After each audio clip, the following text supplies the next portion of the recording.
Isang araw ay may isang itim na pusa na gubat na nagngangalang Kurobane ang naglakbay patungo sa kaharian ng mga tao at dahil gabi na siya nakarating sa lungsod, natutulog na ang lahat at ito rin ang unang pagkakataon na bumisita siya sa mundo ng mga tao. Ilang araw bago iyon, inutusan siya ni Mr. Wings na pumunta roon at kamakailan lamang ay isinilang ang bagong prinsipe ng kaharian, kaya nais ng hari na isang matalino na pusa sa gubat ang samuri at gagabay sa kanyang anak. Dahil ang isa sa mga kaibigan ni Kurobane ay malapit sa hari, hiniling ni Mr. Wings na si Kurobane na lamang ang pumunta sa kaharian ng mga tao at habang naglalakad si Kurobane sa mga lansangan, naisip niyang palaging iniiwasan ni Mr. Wings ang mga tao kaso kapag humihingi ang mga ito ng tulong ay hindi niya kailanman tinatanggihan. Sa kasamaang palad dahil gabi na, natutulog na rin ang lahat ng pusa na nakatira kasama ng mga tao kaya nagpasya si Kurobane na hanapin na lamang ang palasyo ng mag-isa. Maya-maya ay nakita niya ang isang napakalaking gusali at inakalang iyon ang kastilyo. Gamit ang espesyal niyang magic sa paggalaw, tumalon siya sa ibabaw ng pader habang humahanga sa arkitektura ng mga tao, pagkatapos ay pumasok siya sa bintana ng isang silid upang doon magpalipas ng gabi. Ngunit pagpasok niya ay narinig niya ang mahinang iyak ng isang sanggol at dahil sa kanyang pag-usisa, tumalon siya sa kama at nakita ang isang sanggol na may gintong buhok at pagkakita sa pusa. Lalo pang lumakas ang iyak ng sanggol kaya natarante si Kurobane. Upang mapakalma ito, marahan niyang hinaplos ang mukha ng sanggol gamit ang kanyang malambot na buntot at nang maramdaman ng sanggol ang balahibo nito, mabilis itong tumahan at nagsimulang tumawa. Makalipas ang ilang sandali ay pumasok ang isang katulong upang tingnan ang sanggol at nadatnan niya itong mahigpit na hawak ang buntot ni Kurobane. Napangiti siya dahil alam niyang matagal nang hinihintay ng hari ang pagdating ng isang pusa na gubat sa kanilang kaharian. Ipinaliwanag ni Kurobane na hindi niya sinasadyang mapaiyak ang sanggol kaya ngayon ay para siyang naging yaya nito. Natawa ang katulong at binanggit niyang kaya pala hindi na umiyak ang prinsipe ng gabing iyon, doon lamang nalaman ni Kurobane na ang sanggol na iyon pala ang prinsipe na hinahanap niya. Medyo nahiya si Kurobane at sinabi sa katulong na ang plano niya ay makilala muna ang mga magulang ng prinsipe. Nag-alok naman ang katulong na iparating ang kanyang mensahe sa hari at kinabukasan, nakipagkita si Kurobane sa hari sa loob ng palasyo. Masayang tinanggap siya ng hari at ipinahayag nitong matagal na niyang naririnig ang balitang may isang itim na pusa sa gubat na mag-isang nakapatay ng isang oso. Ngayong nakita niya mismo si Kurobane ay ipinagmamalaki niyang magiging isang malakas na gabay ito ng kanyang anak. Samantala ay hindi maiwasang mailang ni Kurobane dahil sa tingin niya ay halos kasinlaki rin ng isang oso ang mismong hari. Nang tanungin siya ng hari kung ano ang masasabi niya tungkol sa prinsipe, simpleng sagot niya na isa pa lamang itong sanggol. Katabi ng hari ang kanyang pusa na kasama, na napangiti habang inaalala kung paano sila unang nagkakilala at noong bata pa ang hari ay ito mismo ang lumapit sa pusa habang ito ay natutulog at pagkatapos ng kanilang pag-uusap, nagpasya si Kurobane na manatili muna sa palasyo upang mas makilala ang prinsipe. Habang lumilipas ang mga araw ay nasaksihan niya ang paglaki nito mula sa pagiging sanggol hanggang sa pagiging batang paslit at makalipas ang ilang taon, naging isang matapang na bata ang prinsipe na walang takot umakyat sa matataas na puno, dahil gusto niyang makita si Kurobane at nagpunta siya sa Royal Training Ground.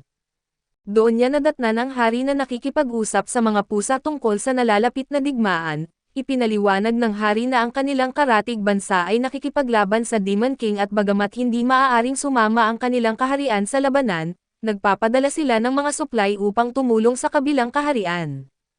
Dahil gusto sana ng hari na personal na harapin ang Demon King, hindi niya maitago ang kanyang pagkadismaya at ipinapaalala naman ni Kurobane sa hari ang kanyang tungkulin sa kaharian, inamin ng hari na nakatali siya sa kanyang mga responsibilidad. Noong bata pa siya, pangarap niyang maglakbay at sumabak sa mga mapanganib na pakikipagsapalaran, hindi niya inakalang paglaki niya ay magiging isang haring inuuna ang kapakanan ng kanyang kaharian sa bawat desisyon. Naalala rin ng hari na minsan siyang nakatagpo ng isang oso noong bata pa siya pero hindi tulad ni Kurobane, wala siyang lakas upang talunin ito kaya wala siyang nagawa kundi tumakas upang mailigtas ang kanyang buhay. Habang nakikinig ang prinsipe sa kanilang usapan, ipinaliwanag ng puting pusa na si Kurobane ay isa ng alamat sa mga beast cat at bagamat malalakas ang kanilang lahi, karamihan sa kanila ay walang kakayahang talunin ang isang oso ng mag-isa kaya ang nagawa ni Kurobane na mag-isang makapatay ng oso ay isang imposibleng tagumpay. Pagkarinig nito ay lumingon si Kurobane at ipinaliwanag na may iba pang mga pusa na mas malakas pa kaysa sa kanya, dahil isa siya sa mga miyembro ng grupong unang nakapatay ng isang oso, naniniwala siyang kaya rin ng kanyang mga kapatid na talunin ang isang oso ng mag-isa. Nang marinig iyon ay napagtanto ng puting pusa na isa pala si Kurobane sa mga maalamat na magkakapatid, napaisip siya kung ano na kaya ang ginagawa ng iba pa niyang mga kapatid, kaso ipinaliwanag ni Kurobane na matagal na silang hindi nagkikita at wala na siyang balita sa kanila. Habang nagpapatuloy ang kanilang pag-uusap at biglang sumingit ang prinsipe at sinabi niyang gusto niya ng mas mahirap na pagsasanay, tumalon si Kurobane mula sa pader at tinanong ang prinsipe kung gusto nitong subukang hulihin ang kanyang buntot at lalong nainis ang prinsipe sa hamon na iyon kaya agad siyang isinama ni Kurobane palayo. Pagkalipas ng ilang linggo, nagtagumpay ang karatig bansa sa digmaan laban sa Demon King at bilang pasasalamat sa tulong ng kanilang kaharian, ipinadala nila ang kanilang mga bayani upang bumisita sa hari at ipagdiwang ang kanilang tagumpay. Sa loob ng palasyo, habang binabati ng hari ang mga bayaning mandirigma, nagulat si Kurobane nang makita ang sarili niyang kapatid na si Kurotama at pagkakita sa kanya, ngumiti si Kurotama at gumawa ng senyales na manahimik muna siya.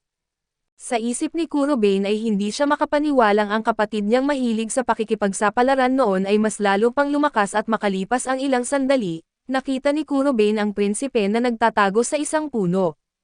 Nakiusap ang prinsipe na turuan siya ng magic, pero ipinaliwanag ni Kurobane na hindi maaaring matuto ng magic ang mga bata hanggat hindi pa sila 8 taong gulang, bagamat naunawaan iyon ng prinsipe ay hindi pa rin niya maitago ang kanyang excitement matapos makita ang mga maalamat na bayani.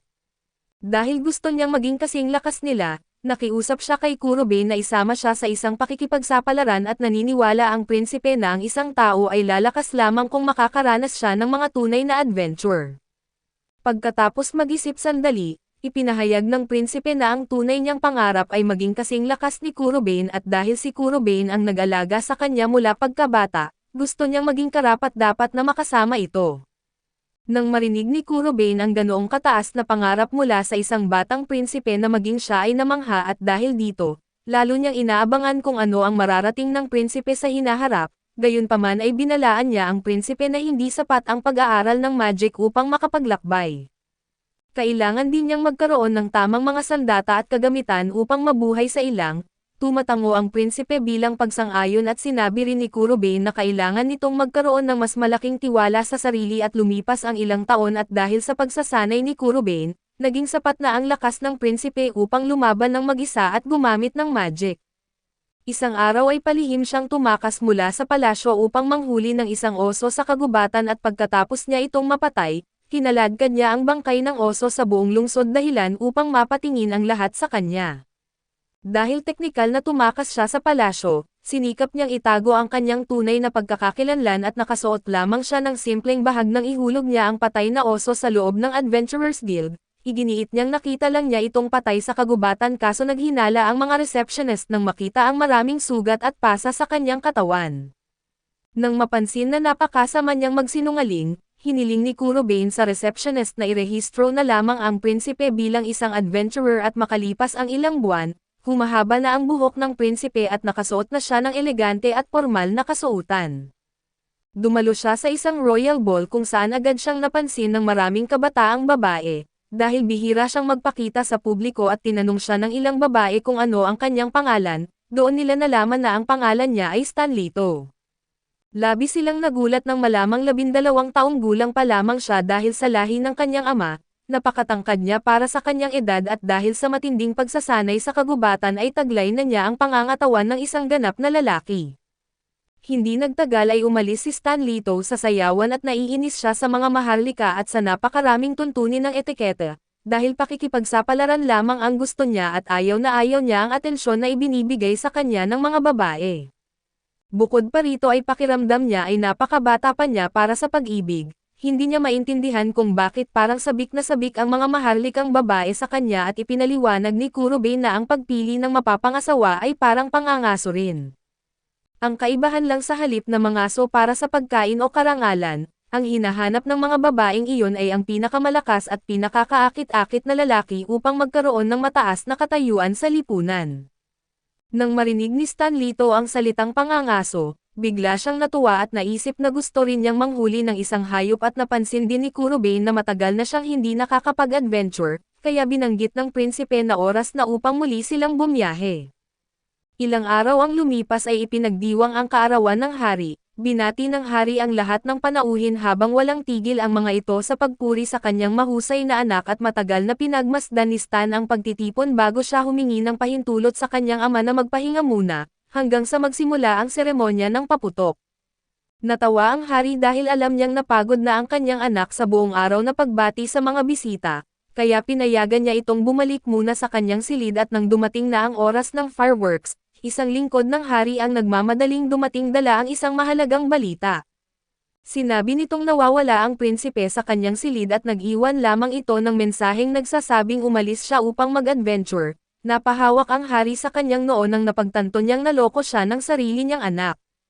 Gayunpaman alam niyang darating din ang araw na iyon kaya ipinagdasal na lamang niyang manatiling ligtas ang prinsipe. Samantala ay mabilis na tumatakbo sina Stan Lito at Kurobane papunta sa karatig bansa sa kabilang panig ng Forest of Novices. Makalipas ang ilang oras ay huminto sila sa loob ng kagubatan upang magpahinga. Napaisip si Stan kung makikilala kaya siya ng mga tao sa karatig bansa at ipinapaalala naman ni Kurobane na malamang ay magpapakalat na ang hari ng mga wanted poster na may mukha niya, kaya kailangan nilang magmadali.